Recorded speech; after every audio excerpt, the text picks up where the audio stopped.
ஆச்சி chicken 65 masala வழங்கும் மணிச் செய்திகள். இணைந்து வழங்குபவர்கள் அரசன் சோ.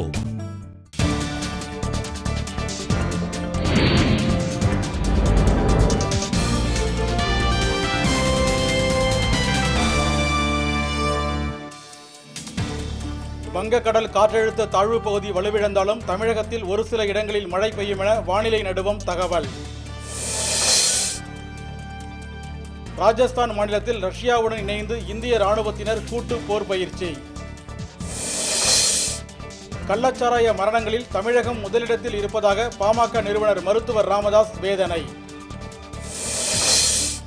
தீப ஒளி திருநாளையொட்டி சென்னை தீவுத்திடல் அருகே 120 வெடிக்கடைகள் திறப்பு, பொதுமக்கள் ஆர்வம். சென்னை சிற்றுந்துகளில் இடம்பெற்றுள்ள இரட்டை இலை சின்னத்தை அகற்றுமாறு அரசுக்கு பொன் ராதாகிருஷ்ணன் வலியுறுத்தல்.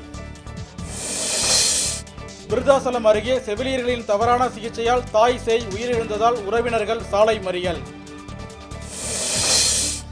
புதுச்சேரியில் திரைப்படங்களுக்கு பதாகைகள் மற்றும் வெட்டுருக்கள் அமைக்க மாவட்ட நிர்வாகம் புதிய கட்டுப்பாடு. நெல்லை அருகே வீட்டின் பூட்டை உடைத்து 3 லட்சம் ரூபாய் மதிப்புள்ள நகை பணம் கொள்ளை, மர்ம நபர்கள் அட்டூழியம். செவ்வாய்க்கு செயற்கைக்கோள் அனுப்புவது குறித்து சென்னை பிர்லா கோளரங்கத்தில் மாணவர்களுக்கு விழிப்புணர்வு நிகழ்ச்சி. ஈரோடு கருந்தேவன் பாளையத்தில் காயங்களுடன் ஆண் உடல் மீட்பு, காவல்துறையினர் விசாரணை. ஆச்சி சிக்கன் 65 மசாலா வழங்கிய மணிச் செய்திகள். இணைந்து வழங்கியவர்கள் அரசன் சோ.